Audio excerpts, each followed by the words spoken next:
And ladies and gentlemen, you are back with Transcending Politics. My name is John Wood Jr., and I'm joined today with Michael Hendrix of the Manhattan Institute, a newfound friend of mine. Michael, how you doing today? I'm doing well. How are you? Man, I'm doing fantastic. Great. Yeah. Well, hey, I appreciate you making the time, like I said, and was really excited to talk to you. You and I met at Pepperdine at a conference for the American Project, put on by the good folks at the Pepperdine School of Public Policy, our mutual friend Pete Peterson, Rich DeFell, a number of great people over there. And to tell you the truth, Michael, I wasn't familiar with you before that. You were on a panel with some great guys, including Guy Benson and some other very interesting people. And the thing that makes the American Project interesting is the fact that it is about the idea of reestablishing what's called a conservatism of connection, but which really means sort of an approach to conservatism which is focused on reorienting, I think, the conservative philosophy around its roots as something that ties together or is focused on the institutions and the relationships that tie together local communities, as opposed to just being about the individual all of the time.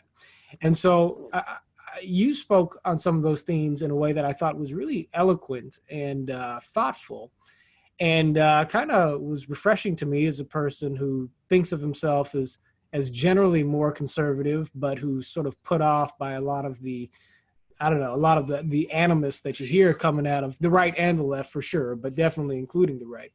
So I wanted to jump in here and just sort of put that on the table for folks who are watching, and ask you sort of, how do you define the particular sort of brand of conservatism to which you describe?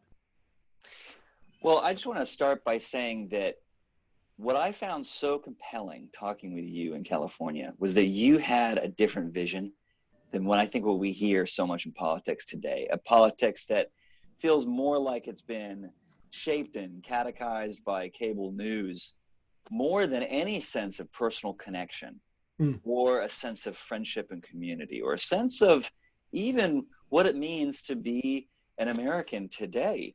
It's just shaped by our kind of deepest, darkest impulses. And it's unfortunate, all too understanding sometimes why we desire something more in our politics today. We desire to feel more, whether it's anger, we desire to find more satisfaction. The thing is, politics can never fully satisfy. And I think it's an understanding the limits of politics that we can actually have an understanding of politics. In other words, we can have a politics rightly understood. And I think that's really where I find my conservatism is an understanding that there are deeper attachments that we have, deeper attachments in our lives than just to a particular political party. Right. And even just ourselves, right? I understand myself as more than just me. I'm someone who happens to exist in New York City, a very big city. There are a lot of other people out here. I'm someone who happens to have the last name of Hendrix, and I come from a particular family, and I have friends, and I have work, and all these other things that give me meaning. And all those things then in turn shape those attachments shape how I engage in the public square. And it makes me who I am. And I'm a flawed individual, but that understanding of me as a flawed social animal means that I have a particular kind of politics that I search for. One that understands that there's no amount of government that's going to perfect me or society. And that's not even should be the goal. Every time some technocrat has tried to make the world a better place, it somehow seemed to just empower them at the expense of everybody else. Their dreams have become someone else's nightmare. In fact, what we understand is that as flawed people who find our deeper attachments rooted in particular places and people and institutions and community, that's really where we should start our politics, and understanding that we can't write the human heart, but we can set up institutions and structures that make us, that bring out the better angels in us and make us kind of compete for each other's affections in the public square, and really create something bigger than us, and build a politics that's based on our deeper attachments. So that means, so bring it down from philosophy down to practicality here. That means you can have, for instance, some of the best anti-poverty measures not just being from the government, but being from family and community. That means that we can have housing opportunity that's best constructed and defined locally, not from some top-down diktat. But on the other hand, we can identify that in this, in this country, we have multiple levels of government that work together and compete against one another to both provide the good, to help ensure the circumstance for a good life, and also not to stand in the way of us pursuing our good life as well. Right. And all of that's a lot of words, but at the end of the day, to me, it means one word: conservatism. And I think conservatism rightly understood. Right. Well, it's also a much more three-dimensional way of looking at what a civic life really entails, right? Because whether you're on the left or the right today in particular, I think we get the sense that what civic engagement really amounts to is activism and argument. And obviously those are elements of a civic lifestyle. I mean, you don't really have a democracy without those two things. But even though what you're describing that as conservatism, and I would describe that as conservatism, rightly understood, I agree. But in the context of our modern rhetoric, just on a sheer philosophical level, I feel like what you're articulating is a little bit of a third way between the sort of atomistic libertarian sort of conservatism, individualism on the one hand, and the type of sort of, broader kind of collective approach to politics that you see on the left, on the other hand, both of which have their arguments to be made for them, but also I think are sort of out of balance a bit. You're talking about sort of building out the heart of these midway sorts of institutions, from family to church and to community, local community, and so forth, in a way that doesn't go too far on the extreme. So let's flesh that out. But before we do, I wanted to pull up a quote of yours. And so folks know I spent a good part of the morning here reading articles from Mr. Hendrix that he's written for the National Review and Citi Journal. And I wish I had given myself a lot more time for it. And in fact, I was neglectful because I didn't bother to note which article I pulled this quote from. I think this is from a National Review piece, I think on loneliness, which you, I think, maybe wrote back in March. But I'll put up a couple links to your pieces, because just for everybody watching, Michael really is. He's a good speaker, and he's an even better writer. And that's actually saying quite a bit, because like I said, he's a good speaker. But here's something that you wrote. You wrote, as conservatives ponder their future, they would do well to consider America's crisis of attachment as an orienting challenge of our time. What it suggests is that the individualism that has marked the right and left is insufficient at best and destructive at worst to the citizen's role in the American project. A community-oriented conservatism is best placed to speak to our ills as well as to our better angels. So first of all, let me just compliment you. You worked in a shout out to both the American Project and to Better Angels in the last in the last line or so. My best. Very nice, very nice. Both organizations that obviously I am a fan of. And for anybody who's wondering, the video that's playing in the background here is taken from a Better Angels workshop. That's Mr. Bill Doherty behind me, who I don't know if you're familiar with Michael, but he's the architect of the Better Angels workshop model and senior fellow at Better Angels. And so I thought we'd have some highlights of healthy communal engagement playing in the background here for us. But you drew a distinction in that passage between sort of conservatism of community and a conservatism of individualism, of, I guess, sort of the stark individualism that has come to characterize it in recent times. But you also accuse the left of sort of catering to an unhealthy or an imbalanced kind of individualism as well. Can you take a minute just to sort of break those two different versions of that same problem apart for us? What is the problem with conservative individualism and liberal individualism in the current moment as you see them? Right. Well, in the article that I wrote there for National Review, I tried to start with a problem, an orienting challenge for us and our politics today. And I was struck by the number of articles I was coming across on loneliness today. Now, to be fair, we've been worrying about loneliness at least since the middle of the 20th century, but really since the start of the Industrial Revolution.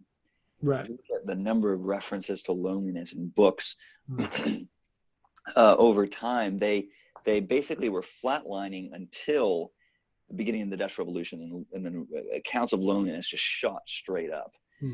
But something particular was happening today. I felt like I was observing in how people were talking about loneliness, something about people's emotional reactions, either to isolation or to particular kind of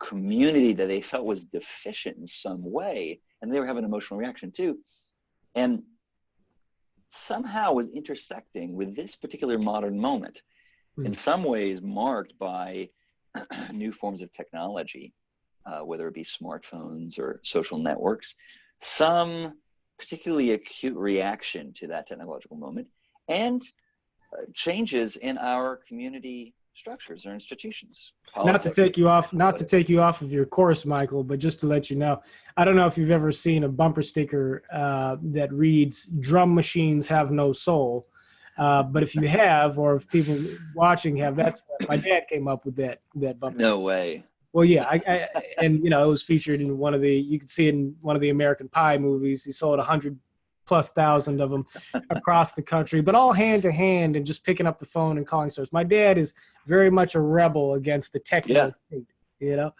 And look, I have nothing against technology. Technology is wonderful, and we would be ill-served as a country and as a people to try to wrest out of people's hands their smartphones and say no, and to actively bring us back in this hyper nostalgic moment to some imagined past that we never actually had. Can't turn back the clock. Far too costly. But instead, I just wanted to take a sort of a proper accounting of where we were today. And I thought that loneliness was a helpful and frame of the pain that I felt that we had today as a country. And then ask the question, well, if we see evidence of this loneliness today in modern America, and we see accounts over and over again of declines in social capital in America, that kind of associational life that we have, the things that we hold between us. When you see the books on Bowling Alone and Coming Apart, all these things together, you say, well, man, we have a problem. So how does our politics respond to that? Do we try to bring us together? Do we try to tear us apart? And it was then that I sort of picked up on something that is certainly not a unique observation to me. In fact, one of the best people to articulate what I'm about to say is a man named Yuval Levin from the Ethics and Public Policy Center. But he wrote on this observation that our politics today tends to be marked mostly by individualism. And so, as you rightly said, there's an individualism of libertarianism, predominantly, although not exclusive libertarianism on the right, which we can get into. But that also the left, too, has a degree of individualism. He framed it this way. He said, it's all about a vision of the good life and human flourishing and what stands in the way of human flourishing, what you need to do to get there. And maybe for the right, they would say, well, if only you could free individuals from the shackles of government, free them from that, then the individual will truly flourish. That there's so much that we do at the government that just kind of oppresses us. And once you free us from that, we will get if we aim for liberty as the end, that we will truly find human flourishing. And the Just left unmuzzle those creative energies, and they'll just flow out and sort of arrange the everything. individual will finally be free. That, you know, what really holds back civil society in America today is sort of the oppressive hand of government. And then on the left, they say, no, the government in as many ways the force that helps free us. Absent government, all these other things will oppress us. They say, you know, if only you could free the individual from the kind of shackles of social constructs, these social constructs, the ways that society oppresses us, the way that rightfully many historic injustices oppress us, and differing power structures oppress us. If we can free us from that, and government plays an essential role in that, they would argue that we would truly be free and flourishing. And in that sense, then, both sides, left and right, are making remarkably similar arguments. They're both aiming for this kind of freed individual. The individual freed from everything can flourish. And again, I'm drawing broad brushstrokes here. So certainly people could nitpick that, but I'm trying to set up sort of archetypes here to help us think about the differences and similarities that both sides have. But if you just do that, just free these individuals, that they can truly flourish. And I think that misses something. And something that Yuval Levin articulates as essentially being that it's actually in many ways our obligations to things like family. You have kids, the obligations that you have to your kids, those obligations, rather than hindering your freedom, in many ways help ensure a degree of freedom, makes you a better person. It makes you and so if you look at the attachments that you have, these kind of attachments to faith and family and community and work, these things, you could view them as things that restrict your freedom. But in another sense, those are the things that ensure your freedom. Those are the things that make you who you are. And rather than oppressing you, those are the things that actually make you free to flourish. They may not be easy. It's not easy. I can only imagine being a dad. It's not easy coming to work every day, but those are the things that make us, in fact, more human and make us better humans in many ways.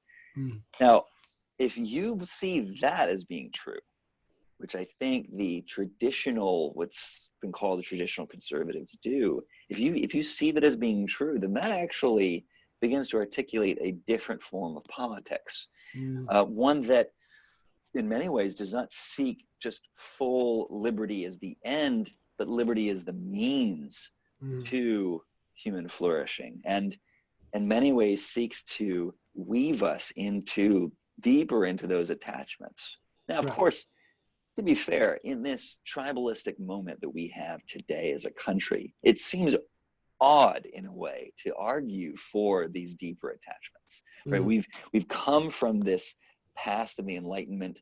The Enlightenment has freed the individual in a sense, given them the capacity to do more than they ever could before, allowed us to live as free individuals in a city by ourselves. But it's actually not that I'm calling for a return to this kind of old school tribalism. What I'm saying is that that kind of tribal impulse is always going to be there, as Jonah Goldberg has argued in Suicide of the West. Those impulses are going to be there. And because they relate to our desire for connection and community, our desire to be a part of something beyond us. And in many ways, tribalism is this kind of like really, really easy answer to that, but it's not the only answer. The more we ignore this desire for community and connection, the desire for something more than what just individualism alone, individualism for individual's sake has offered us, the more likely we are to get the kind of toxic forms of tribalism that we see, rather than the more positive and powerful forms of healthy community that that we should desire and have produced, going all the way back to, say, Alexis de Tocqueville's observation of early America. Well, I'd like to pause and right. Well, I'd like to and I'd like to pause and note a certain irony in this, because it's well, you know, it's interesting, and I think to give some real positive credit to the left and to the way liberals tend to talk about politics, I agree with you that there is sort of this atomizing individualism on both sides of the political spectrum. But just on the level of rhetoric, at the very least, most people, I think, would probably argue today that liberalism and really social progressivism tends to speak a more sort of conspicuously communal language than does the language of conservatism. And when Hillary Clinton was running, her campaign slogan was stronger together. And of course, she wasn't particularly inspiring as a political candidate, but Barack Obama also wrote a book on It Takes a Village. It Takes a Village. That's right. Yeah. And Barack Obama was a very inspiring political voice. And, you know, he spoke in these terms of, I mean, he frequently used the word we, speaking in terms of community, and sort of a community of communities, if you will, America's multiple ethnic and political groups sort of banding together to pursue our higher aspirations and ideals. It wasn't an appeal to sort of naked traditionalism or to the more kind of polarized sorts of identity politics that you do see coming out of the radical left currently, and, you know, to say nothing of the hardcore alt-right sort of forces on the other end. But to just speak to the left, it does seem that there has been a language of sort of a communal language undergirding political rhetoric on the left. And if you trace liberalism back in its origins to sort of the classical version, there's a slight irony there, given the fact that liberalism is a worldview and a doctrine historically that has emphasized the sovereignty of the individual and the role of the individual as sort of the locus of rights. Whereas conservatism and its Burkean sort of tradition is one that has emphasized the very sort of communal dynamic that you're illustrating here, but has evolved into something that has focused very much on the, you know, on the individual as being not just key, but almost sort of the end all be all in terms of our striving. So I just wanted to note that, and if there's something you wanted to say about that, that's yeah. I mean, obviously, so much of our politics, I think, really healthy politics is found in tension, right? So you need political movements that have, you know, an individualist side and a communal side, and those two kind of push together. This is part of what you actually had during the Clinton era. You had welfare reform that was actually all about giving responsibilities down at the state and local level. A lot of the rhetoric was around more.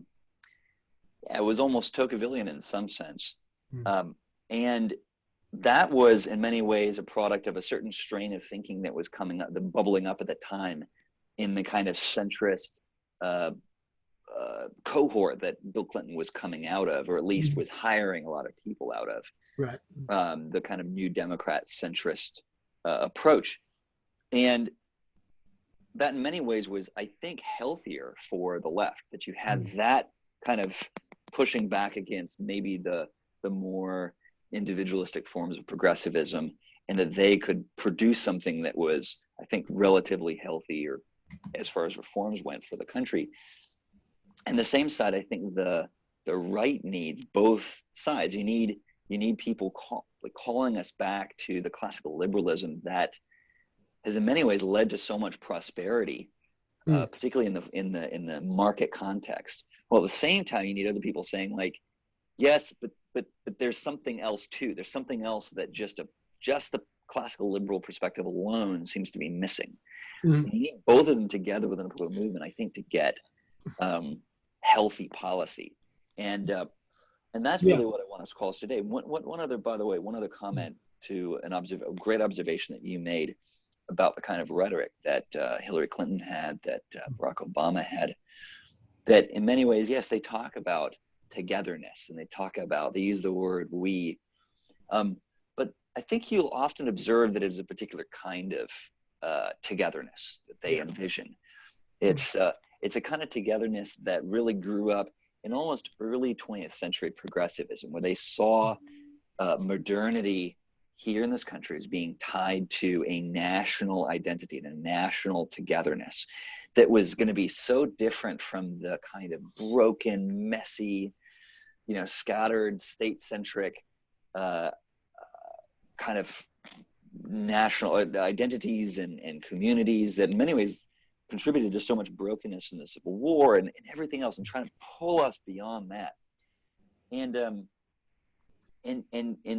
that is kind of this, it's kind of led to this apotheosis of national identity as being, and national togetherness as still being the goal. And I mean, that's the conservative critique.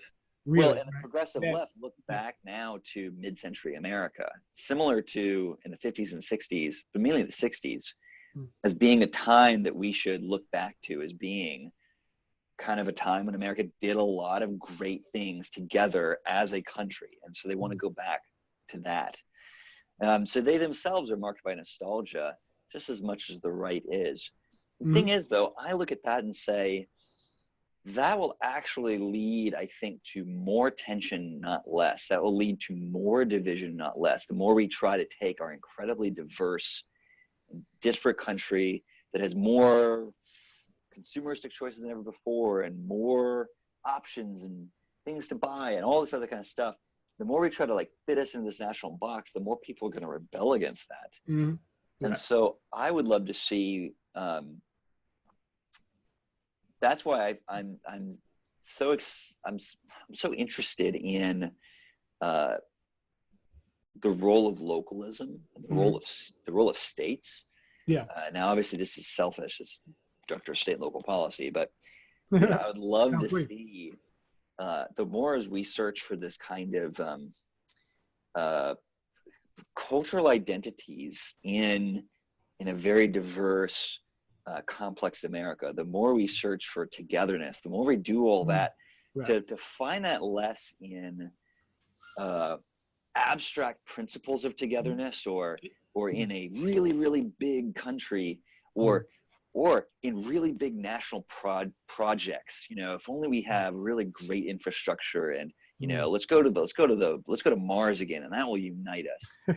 Instead, making it about shout out to Elon Musk, right? Right. Well, or a Space Force or whatever Did you see Musk on Joe Rogan? He had a shirt on that said "Occupy Mars." It's by far my favorite Occupy shirt, I think.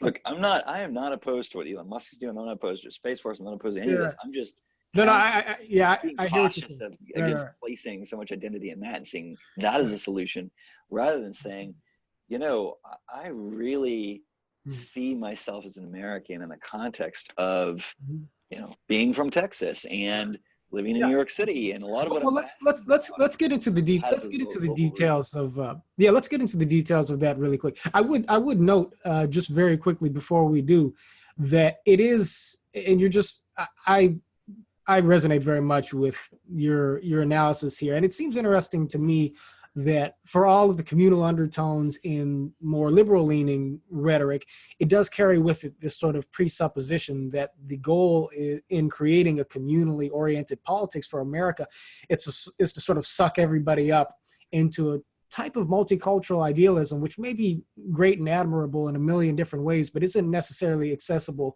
not just for white people, but for people across the board who need a more sort of grounded focus or grounded connection to their own traditions, their local communities, and so forth, in being able to relate upwards into a broader Americanism. And then on the right, there's this sense that, well, hey, look, America is a melting pot, and that's great. But in the way we talk about politics, we're just going to frame everything in the traditional sort of Judeo-Christian kind of, Anglicanized lens, which is okay until you get to the point to where you're trying to get a more diverse constituency of people on board with a certain program or movement, but you're not speaking specifically to their own particular cultural and localized sorts of experiences. And that's what I got into trouble for talking about it, for hammering on at Pepperdine with a couple of people, as I recall. So let's get into that, because whether you look at the left-wing narrative or the right-wing narrative, there's a sense in which they're just too damn big in a way, right? And the country is too big, and the country is too diverse and so forth for everybody, I think, to just be so easily lumped into these prepackaged narratives, which don't really leave room for the sort of individual groupings of experiences and so forth, which need themselves to be fleshed out in our more localized relationships. And honestly, I mean, that's where the action is. That's where the action is anyway, right? So you were starting to give us a sense of how that actually works in practice. And that's something I'd like to dig into for a minute, because whether you're on the left and you think that the idea behind politics is to petition for the federal government primarily to fix major problems, and then you sit back and watch it do what it does, or if you're a conservative who believes that the idea is to just get the federal government out of everything and then local communities will naturally flourish without really casting a vision in terms of how that works and where the responsibility of the individual is to plug in specifically, in specific sorts of terms, or at least particular sorts of principles. I mean, flesh that out for me. How should we be talking about politics in this more kind of middle range sort of way that you're describing? There's a certain way that I think left and right often view politics as being this kind of, magical gift box, and we're just going to put our wishes and dreams in that gift box, and for the left, we're just going to put all the stuff that we want achieved in that box of the federal government, and then just say, you got it, it's done, like this is yours, take care of it, do with it what you will, and we're good, right? We solved the issue, right? And on the right sometimes says, well, if you just get government out, if you just get that oppressive force off of us, put all of our desires in that box. I don't know what's going to happen in that box, but that's the entire point. Right. And we just have confidence that everything will work out. Mm-hmm.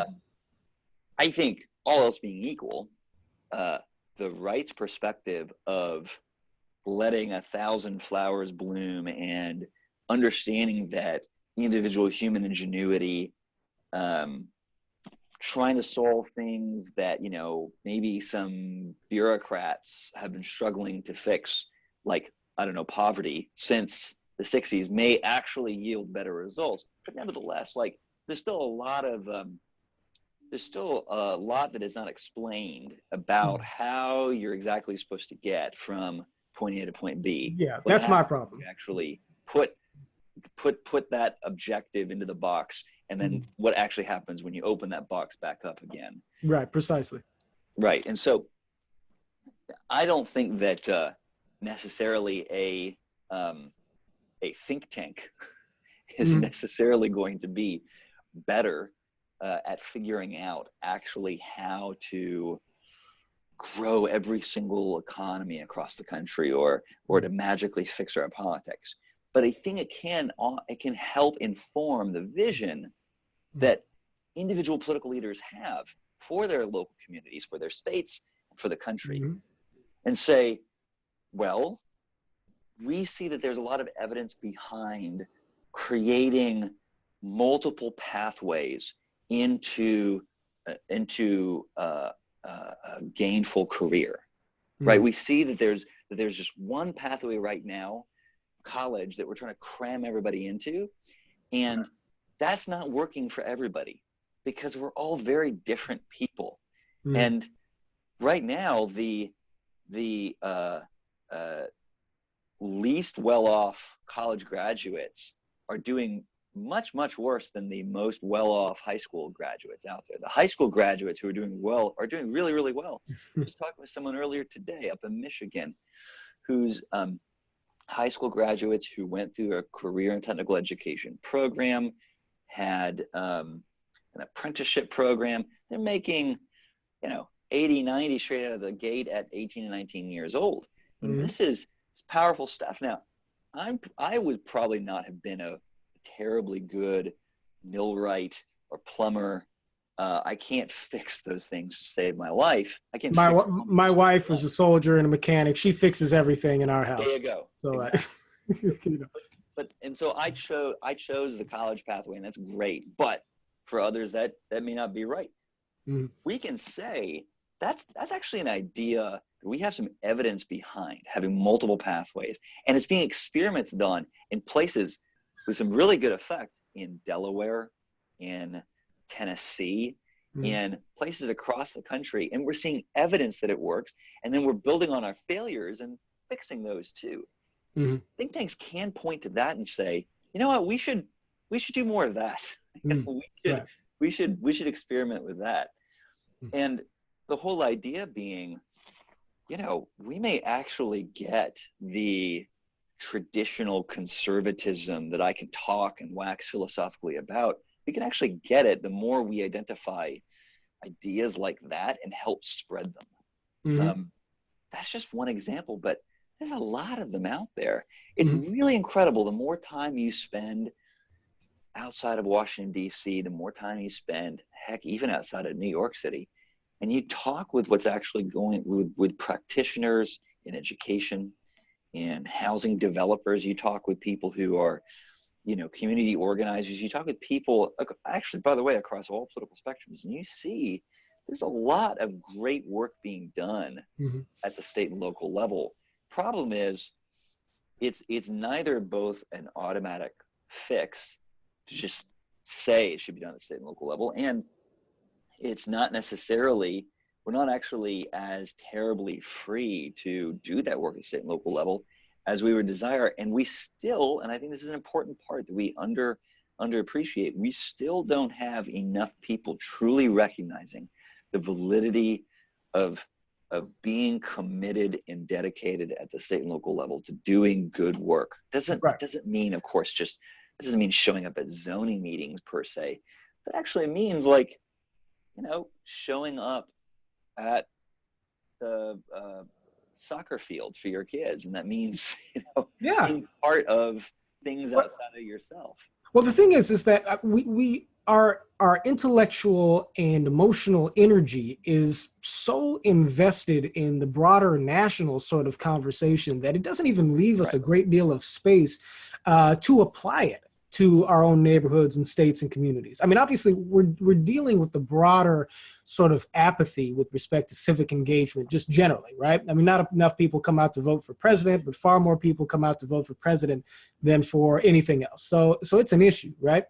But I think that I think that the type of politics that you're talking about, this politics that goes back to the roots, I think it brings with it a couple of ancillary or even primary benefits that, in addition to the idea that people on a local level know their community best, would also be things that would impact the broader problem of polarization in a very meaningful way. So let me give you. First point on that is that when folks are liberal or conservative, but they are intimately connected to a particular problem within a very shared space of concern, ideological differences really don't matter a hell of a lot at that point. I mean, they can, of course, but much less so than they would tend to be when you magnify them out across the scope of the Fox News, MSNBC sort of conversation. As an example of this, so I live in South LA, or erstwhile South Central Los Angeles, right? And there's a school I sit on the board of directors for out here, which was founded and run by conservatives, but it's right on the corner of 92nd and Main or so. Privately funded, services kids overwhelmingly from the Watts area and from South Los Angeles and so forth. Very poor kids, but it provides an incredible level of education. And the founders of this group the founders of the school are conservative, by and large. Most of the faculty are liberal, right, left-leaning, but the political tension is virtually zero. and in fact, that difference in philosophical perspective informs a lot of the approach to education. Because on the one hand, you have an ethos that says, let's not rely on, the state and the government too much to do what we're doing. But on the other hand, let's be sensitive to the cultural differences between our students so that we can educate them in a more effective sort of way. I mean, I've been at meetings at this particular location with community organizers who are very left-wing, sitting down with, Capitol people who are very right-wing. And once they get to talking about the nitty-gritty of what the problems are, it's 90% agreement in terms of nuts and bolts, brick by brick, how we actually build a better individual school and potentially a broader educational environment in the region. And you look at that, and it makes me think that on this broader subject of polarization, if we were to sort of reinvigorate even the national dialogue with the focus on the sense that, look, we are all Americans, and there are undergirding values which tie together our principles and our experiences.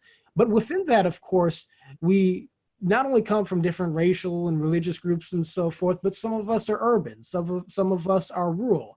Folks in California and in Central California have a different experience from folks in upstate New York or in Omaha, Nebraska.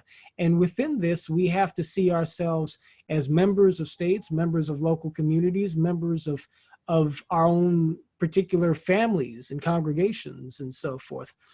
I feel like we could have a conversation, even on a national level, that makes a whole lot more room for these themes that would keep us from butting heads all the time. Because you know what, in my opinion, it's totally possible that there are certain policy ideas of a more left-leaning sort of flavor that may actually work okay for New York City, that aren't going to work very well for Natchez, Mississippi, hypothetically, But as long as something is either right or wrong on the basis of where it falls on the ideological or the partisan divide, we're going to keep fighting each other over the differences between, equations that in some senses are perhaps meant to answer different problems. And we don't allow for that difference to persist.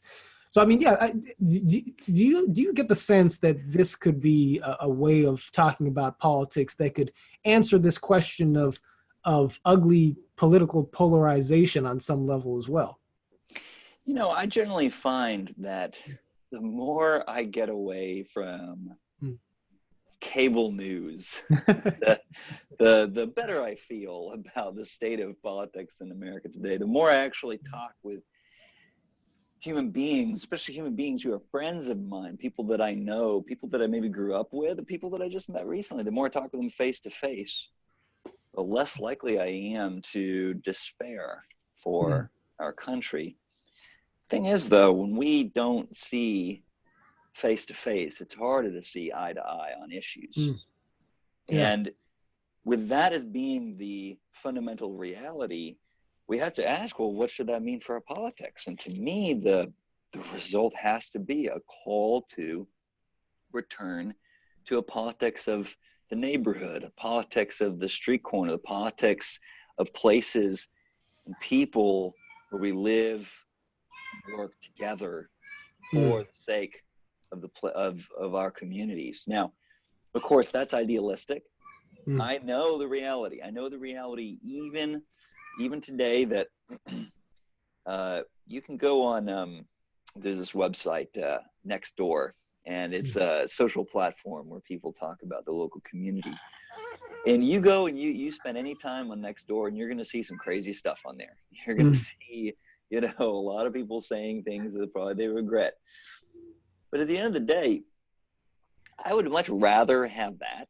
I'd much rather have, messy local politics that people could opt out of, people could opt into, people could see that the stakes are a little bit lower than to simply have that kind of messiness and division and rancor and craziness sometimes at the national level, where the stakes feel much higher, where it feels like you can't really opt out, and where it's much easier to paint the other side in broad brushstrokes and make them the other.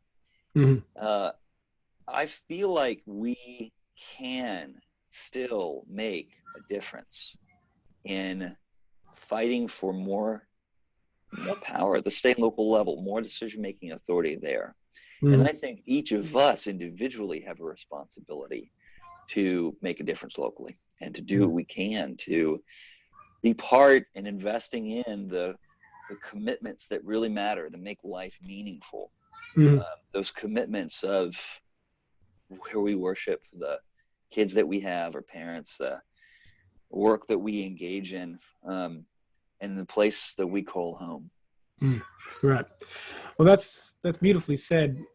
And I do wonder if it is, well, I think it's totally possible for us to recapture a political language that can allow us to refocus our intellectual and emotional energies and attentions on the project of civic engagement on a more localized level. In some sense, that's what Better Angels, I think, is doing, because we're taking people from local communities, bringing them into shared spaces, and giving them the opportunity and the vehicles to actually pursue local concerns on a basis of a shared sort of empathetic understanding of who the other is across the partisan or the ideological divide, but also within the common framework of a shared sort of set of circumstances, even just on a localized sort of level, because our workshops are typically held in local communities with people who are a part of those local communities. And it's interesting to see the transformation that sort of takes place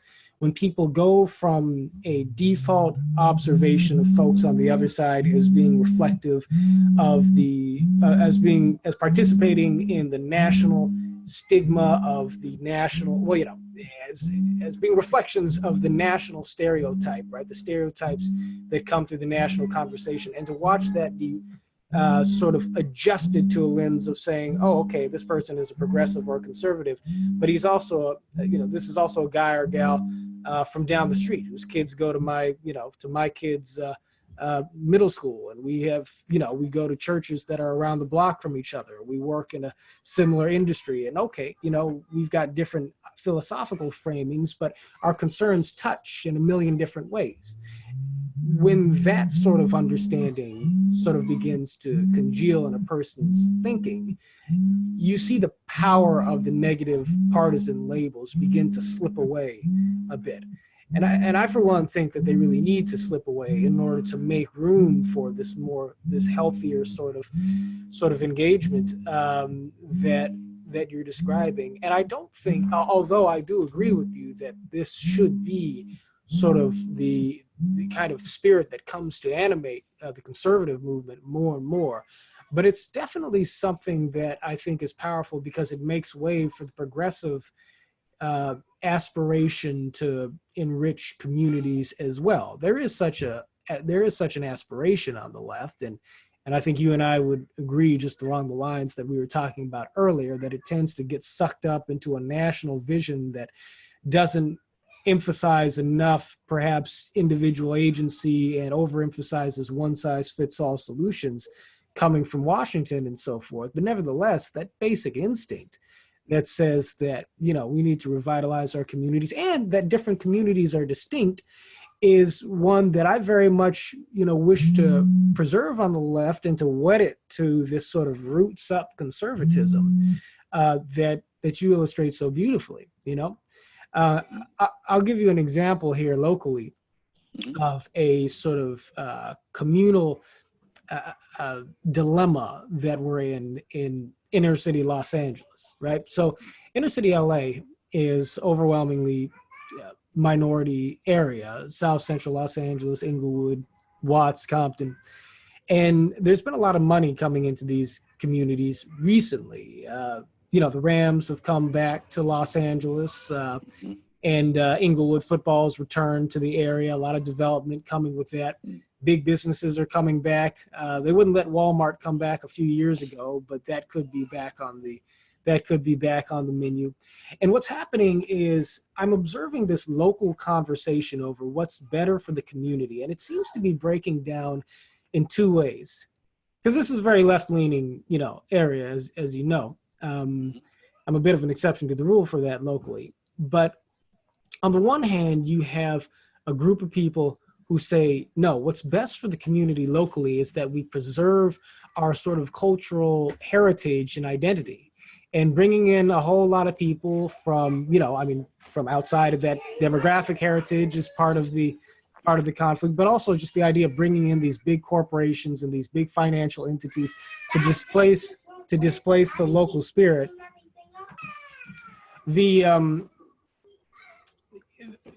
idea that on the one hand, what's better for the community is preserving its traditional culture and heritage, versus on the other hand, the idea that what's best for the community is to bring in a lot of outside capital to enrich the local economy and so forth, even though that may come at the cost of certain people who are lower on the income ladder within the community actually being able to remain here because through, the idea of gentrification, right? I mean, folks who are lower on the income scale, as property values increase and rents increase, they find themselves having to be sort of exported to other parts of the state. There's this battle locally in terms of, what is in the best interest and what is in the essence, I guess, of the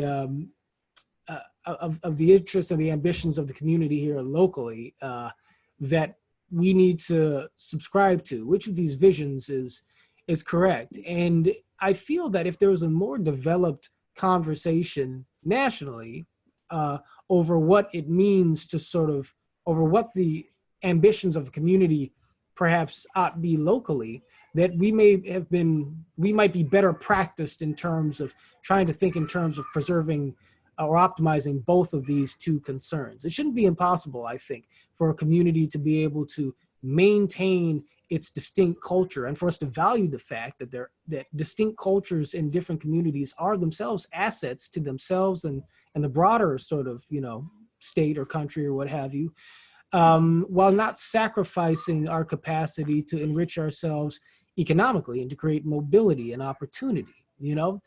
Is that a particular dynamic that you have some sensitivity to? Absolutely. I think the dynamic, let's just emphasize that word, gentrification. It's a fear that a lot of communities rightly have. Now, I think that fear is particularly acute and ground in a lot of reality on the coasts in America and any of the other very prosperous neighborhoods that exist in America's interior. I will just bracket that just for a second and say, fears of gentrification are sometimes overblown in places like, let's say, the old industrial Midwest, the Rust Belt, where gentrification, quote unquote, the kind of gentrification that maybe we talk about in LA and New York City and San Francisco is a very different sort than the gentrification in Youngstown, Ohio, where the home prices are extraordinarily low. You could buy a house in, say, not just Youngstown, but Akron, Ohio, is there not too long ago. You can buy a house for $30,000, $40,000, and you could it's going to cost you maybe $80,000 to fix it up again, and you'll only ever be able to sell it for $50,000. So you're always going to be losing money. You're going to be gentrification in that sort of a circumstance is not the worry. You need as many people moving in as possible. You need more money, and all those people moving in and all that money is even still not going to really displace you. And there has been a consistent. There are the people who've been sort of who've whether stuck it out or whether they view themselves being left behind or whatever it is. Those people who are rooted in those communities, who are preserving the culture and the identity in the neighborhoods, even as so much change has gone around them. So for there, I would say, in some ways, you need what you call gentrification more than anything else. You shouldn't fear it. Okay, that's to one side. Well, you're talking about Los Angeles. I'm talking about New York. Talking about places that are very prosperous. And in these prosperous cities, we have communities that are predominantly poor, predominantly full of racial minorities, whether it's Black America, Hispanic America. Here in New York for a long time, it was Puerto Rican, portions of Manhattan and other parts of the outer boroughs that had been pushed into what are all intents and purposes ghettos, and kind of not merely left there, but actively segregated and actively harmed by government policy, by private actors, by history. And then now, fast forward decades later, we have opportunity, we have jobs coming in, we have people moving in, and we have prosperity moving into these neighborhoods and coming closer to those residents that have been there for a while, coming closer, prosperity closer than ever before, and yet prosperity that feels never so far out of reach. And that dynamic is not just about displacement. We often think gentrification is just about displacement. I honestly feel, now obviously in a way that some respects I can never fully know, but I feel it's not just about displacement. It is about community. It's about history. It's Right. about Mm-hmm. culture, identity. It's about so many different things all intersecting Mm-hmm. in this balance between what was once perhaps a ghetto, now experiencing gentrification, what was once a fear of people never coming in to your community, now a sense of too many people coming into your community, a sense of loss twice over, just in two different ways. Mm-hmm. One of opportunity being robbed of you, and the other of your place in community being robbed of you. Mm-hmm. And I don't think that we can just answer that by saying, you just need to suck it up and deal with it, Mm-hmm. right? That being said, there is, in a cold economic sense, one factor that we cannot forget, which is that often what encourages any form of displacement that we see in these neighborhoods, such as in Harlem, as one example here, come down to growing demand for housing existing across Manhattan, but also Harlem, that's not being met with sufficient supply. And that bids up prices. And people who own homes, say in Harlem, are going to profit if they choose to sell or if they choose to be landlords. People who rent, they may fear displacement, greater displacement fears than ever before. Now, you'll see a lot of research that's been done, say out of NYU, that actually suggests that displacement is not as high as you would fear, not as high as people think it is.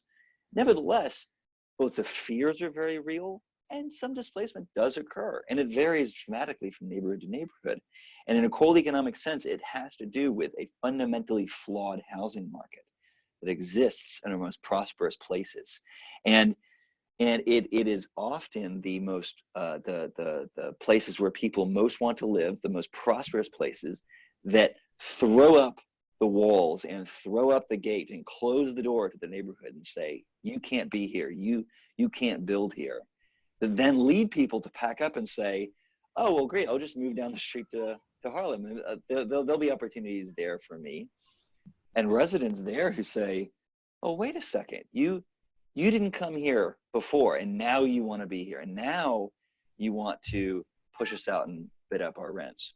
Right. So, but the flip side is, again, looking in a cold economic sense, if the reaction to all of this demand that rightly or wrongly is now focused on a once predominantly poor neighborhood, traditionally, say, African-American neighborhood, if the response to all that demand is to say, keep the supply of housing out, ironically, that will just make gentrification worse. That will actually lead to yet more price pressures. So somehow you have to be able to both accommodate demand in these neighborhoods that are experiencing demand.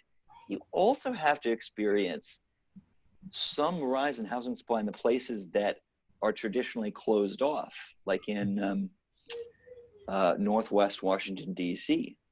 D.C. and other places experience a lot of gentrification fears. Northwest D.C. is very, very prosperous. They've had next to nothing in terms of building. So guess what? It's just pushed it all to places that that maybe were say, industrial brownfields before. And now that all those industrial brownfields or places like Navy Yard have been fully developed, now guess what? People are saying, well, I can't build in Northwest, so I guess I'm going to build in the poorer communities now in Southeast. Yeah, you've got to both be able to accommodate demand where it's going, and you got to be able to say it's coming also because there's a lot of other places that are keeping people out.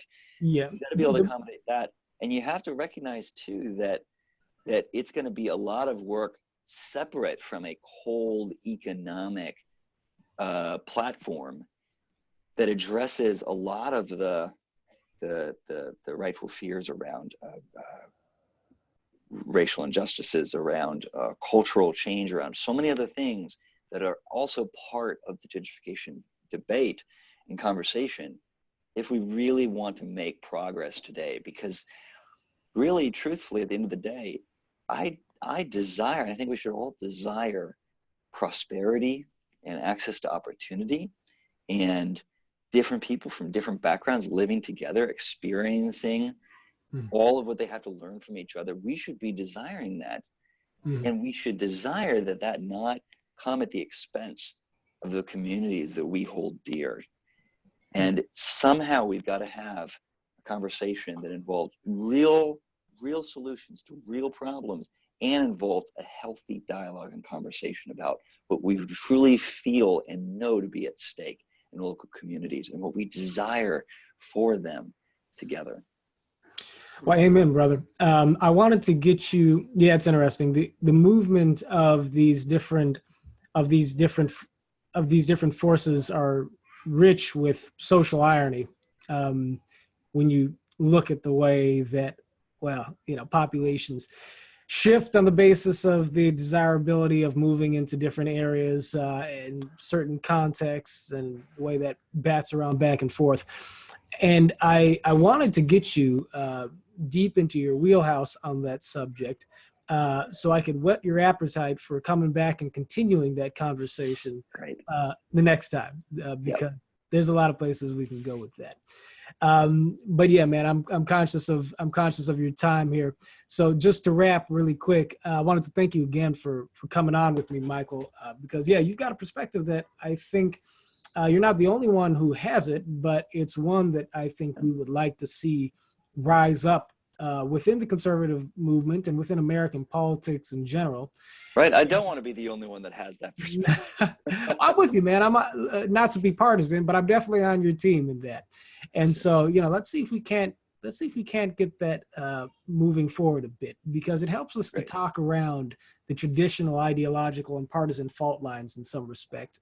And we need to do that to recover our common ethic of citizenry, and ironically, to be able to fulfill our social roles on the local level, and even on a familial and parochial institutional sort of level as well. So, ladies and gentlemen, Michael Hendrix, brother, thank you so much for being on Transcending Politics. Is there anything you'd like to point people to before we go? Well, thanks, John. It's been a real pleasure to be on, and I'm really grateful for the opportunity. I would just encourage folks to read our Citi Journal publication, make a plug for that, but also for our urban policy series.